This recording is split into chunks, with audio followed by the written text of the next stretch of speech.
বিএনপির মিশন ভীষণ দফা রাজনীতি সবকিছু মুহূর্তেই এলোমেলো করে দিল জামাত। বিএনপির দিন শেষ। এক বিরল ঘটনা ঘটিয়েছে জামাত। বিএনপির প্রায় 5 বছরের যে মিশন ভিশন প্ল্যান পরিকল্পনা জামাত কয়েক ঘন্টার মধ্যে নাই করে দিয়েছে। এই যে 31 দফা, এটা 5 বছর যাবৎ বিএনপি বলছে 31 দফা, আবার আরো কি কি দফা টফা যেন আছে, কিন্তু জামাত এগুলো খেয়ে ফেলেছে। বিএনপির আগামী 12 ফেব্রুয়ারি নির্বাচনকে কেন্দ্র করে দুইটা স্লোগান বা দুইটা বিষয় সবচাইতে পপুলারাইজ করতে পেরেছে তাদের অনেক সীমাবদ্ধতা থাকা সত্ত্বেও। একটা হচ্ছে সবার আগে বাংলাদেশ, আরেকটা হচ্ছে 31 দফা। তো ওই যে তারেক রহমান বাংলার লুথার কিং যে বলেছিল যে আই হ্যাভ এ প্ল্যান, সেই আই হ্যাভ এ প্ল্যান কি জানেন? ওই আই হ্যাভ এ প্ল্যান হচ্ছে সবার আগে বাংলাদেশ স্লোগান আর 31 দফা। কিন্তু জামাত নিষ্ঠুরভাবে, নিদারুণভাবে তারেক রহমানের say I have a plan, সে 31 দফা, এগুলো সব খেয়ে ফেলেছে। বিরল ঘটনা ঘটিয়ে দিয়েছে জামাত। কিভাবে দেখেন, প্রথম কথা হচ্ছে যে বিএনপির 31 দফা, ওইটি তো I have a plan. I have a plan কিন্তু আমি ব্যাখ্যা করেছি। এতদিন শুনে আসছেন বিএনপির 31 দফা, এখন আমরা দেখতে পাচ্ছি যে নতুন বাংলাদেশ গড়তে 31 দফার রূপরেখা জামাতের। এখন 31 দফা তো জামাত নিয়ে নিয়েছে। বিএনপি বলে 31 দফা, জামাত বলে যে আমাদের 31 দফার রূপরেখা। এখানে এটি হচ্ছে জিয়াউর রহমানের স্ট্র্যাটেজি। আপনাকে নেগেট করবে না, আপনাকে একদম ডিনাই করবে না, কিন্তু আপনারটা আরেকটু ফার্নিশ করে নিয়ে নিবে। বিএনপিকে সমাজ থেকে একদম ফ্যাসিবাদের মতো জামাত আউট করে দিবে, বিষয়টা এরকম নয়। বিএনপিকে ধারণ করে বিএনপিটা নিয়ে নেবে। ডাকসুতে শিবির যেটা করেছে, জিয়াউর রহমানের নীতি কাজে লাগিয়ে শিবির জিতে গিয়েছে। বিএনপির জনপ্রিয়তা জামাত ঘরে তুলে নিয়েছে। যারা জিয়াউর রহমানকে ভালোবাসে, খালেদা জিয়াকে ভালোবাসে, এরা এখন জামাত করে, তারা এখন দাঁড়িপাল্লার ভোটার। জিয়াউর রহমান যে স্লোগান ছিল সততা, দুর্নীতির বিরুদ্ধে থাকা, ভারতের আধিপত্যবাদের বিরুদ্ধে থাকা, সমৃদ্ধ বাংলাদেশ গড়া এবং বেকারত্ব দূর করা, ইনভেস্টমেন্ট আনা, এই যে বাংলাদেশের লোক, বাংলাদেশ মোটামুটি উন্নত হয়েছে, তার সবগুলোর ভিত্তিপ্রস্তর স্থাপন করেছে জিয়াউর রহমান। যেমন বাংলাদেশে গার্মেন্টস, বিদেশি ইনভেস্টমেন্ট, এই যে রপ্তানি, গার্মেন্টস রপ্তানির রাস্তা খোলা, এগুলো সব জিয়াউর রহমান করেছে।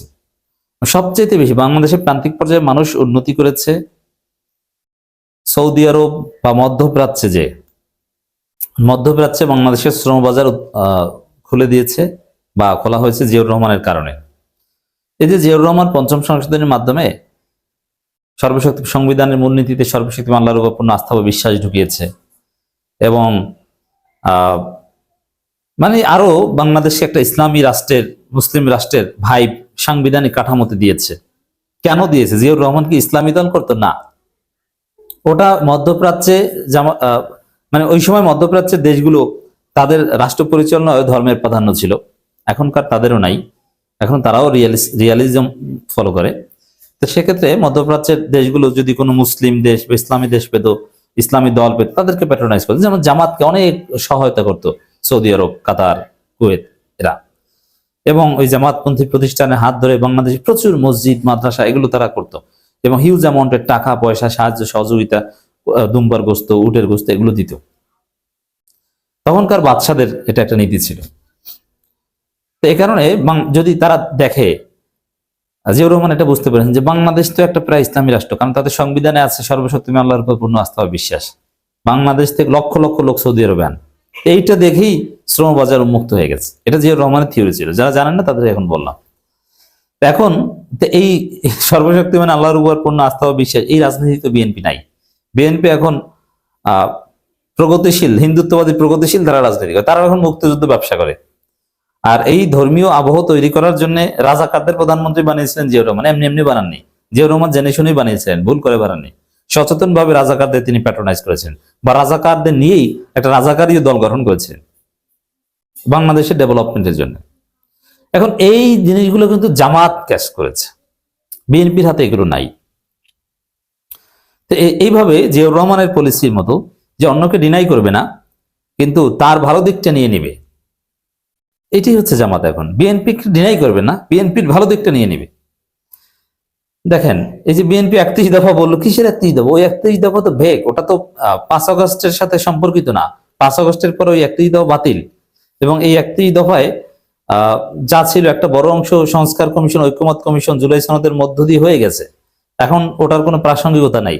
জামাত ওই 31 দফা নতুনত্ব বা বর্তমান সময়ের সাথে 12 ফেব্রুয়ারি জানুয়ারির সাথে খাপ খাওয়িয়ে 5 আগস্ট পরবর্তী বাংলাদেশের সাথে খাপ খাওয়িয়ে বাংলাদেশকে 5 আগস্ট পরবর্তীতে বাংলাদেশের মানুষ স্বপ্ন দেখছে আমরা সিঙ্গাপুর দক্ষিণ কোরিয়া হব।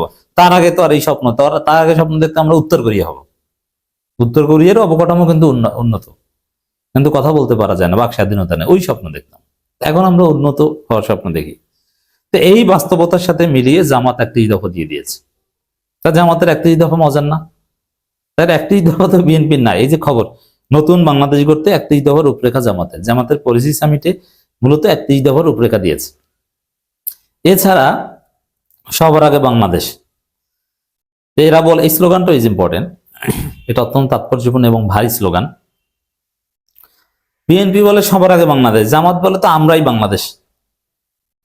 তার মানে বিএনপি একটা গাড়ি তৈরি করে সেই গাড়িটা মঞ্জিলে মকসুদের কয়েক কিলোমিটার চালিয়ে নিয়েছে, পথ থেকে জামাত সেই গাড়ি দখল করে সেই গাড়িতে উঠে মঞ্জিলে মকসুদে পৌঁছে গিয়েছে। ঘটনা অনেকটা এরকম। তো বিএনপির মিশন, ভীষণ দফা, এগুলো জামাত কার্যত খেয়ে জামাত নিয়ে নিয়েছে। এবং বিএনপির যে ফ্যামিলি কার্ড, কৃষি কার্ড, ওগুলো জামাত খেয়ে দিয়েছে। ফ্যামিলি কার্ড, কৃষি কার্ড, এগুলোকে জামাত নানাভাবে, জামাতের অর্থনীতিবিদরা অর্থনীতির আলোকে ফিজিবিলিটি স্টাডি করে দেখিয়েছে যে এই ফ্যামিলি কার্ড, কৃষি কার্ড ভুয়া। ওই কার্ডে কোনো টাকা থাকবে না, থাকবে শুধু কার্ড। ওটা দিয়ে কেউ কিছু কিনতে পারবে না, বরং এটা অন্যায়, এতে বৈষম্য বাড়বে এবং এই টাকার এই এত ব্যয় নির্বাহ করলে দেশ ধ্বংস হবে। এটা জামাতের অর্থনীতিবিদরা প্রমাণ করেছে। আবার শিবিরের সাবেক ছেলেরা, দুষ্ট ছেলেরা দুষ্টমি করে বিভিন্ন শর্ট ফিল্ম বানিয়ে পুরো জাতিকে বুঝিয়ে দিয়েছে যে ফ্যামিলি কার্ড ভুয়া। ফ্যামিলি কার্ড নিয়ে দোকানে যায়, তারপরে দোকান বাজার সদায় কিনে টাকা দেওয়ার সময় ফ্যামিলি কার্ড দেয়, বলে ওইসব কার্ড মার তোমার নেতার কাছে নিয়ে যাও।